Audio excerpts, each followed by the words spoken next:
साजिश है, अवेयरनेस दबाई जा रही है जानबूझ करके, ये साजिश है। यूनाइटेड नेशंस की ओर से ट्वीट आता है कि क्लाइमेट चेंज का बहुत प्रमुख कारण मांसाहार है, लेकिन तमाम तरह की लॉबीज हैं, तमाम तरह के प्रेशर ग्रुप्स हैं और तमाम तरह की संवेदनाओं को, सेंसिबिलिटीज को ध्यान में रखना होता है, तो फिर उन लोगों ने वो चीज़ डिलीट कर दी। डिलीट इसलिए कर दी कि अरे अरे अरे कहीं मीट इंडस्ट्री को घाटा ना हो जाए, कहीं लोगों की धार्मिक मान्यताओं को ठेस न लग जाए, कहीं लोगों की स्वाद लोलुपता को बुरा न लग जाए। ये बात बच्चों को उनकी पाठ्य पुस्तकों में कक्षा 3 से पढ़ाई जानी चाहिए।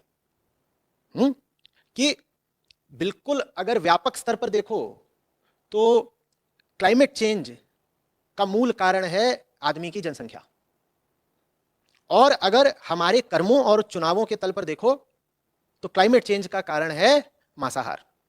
ये बात बताई ही नहीं जा रही है, बहुत बड़ा कारण है। जैसा अभी तुमने बोला कि मीट इंडस्ट्री और डेयरी इंडस्ट्री है, और ये दोनों बिल्कुल आपस में जुड़ी हुई इंडस्ट्री हैं। डेयरी इंडस्ट्री हो ही नहीं सकती बिना मीट इंडस्ट्री के। बहुत लोग जो दूध पीते हैं वो सोचते हैं हम तो सिर्फ दूध पी रहे हैं। नहीं साहब, आप दूध नहीं पी रहे, आप मांस भी तैयार कर रहे हो। जिस जानवर का आपने आज दूध पिया है उसी का मांस कल बाजार में आएगा।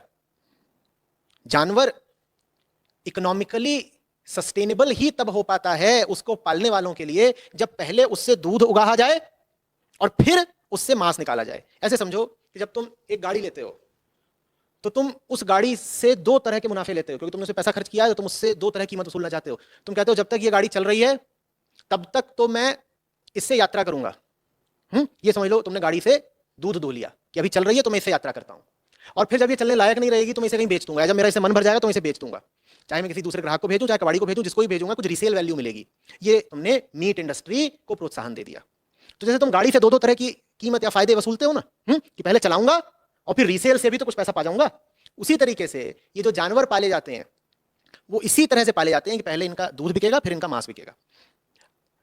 जानवर पालने वाला अगर दूध को एक भाव पर बेच पा रहा है, जो भी दूध का भाव है, वो इसलिए क्योंकि पता है कि अभी आगे चल करके इस जानवर का मांस भी बिकना है। अगर उस जानवर का मांस बिकना बंद हो जाए तो दूध महंगा हो जाएगा।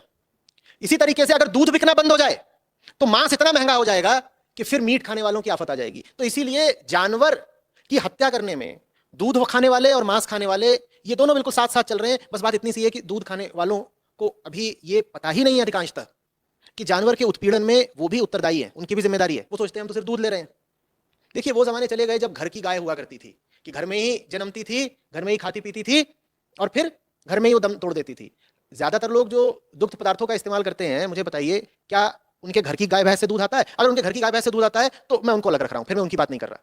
पर 99% लोगों के घर में तो बाजार से दूध आता है ना। तुमको पता भी है जिस जानवर से तुमको दूध आ रहा है वो दूध किस तरीके से आ रहा है, जानवर कितना शोषण करके आ रहा है, और जब वो जानवर तुमको दूध देने लायक नहीं रहेगा तब उस जानवर के साथ क्या व्यवहार होने वाला है।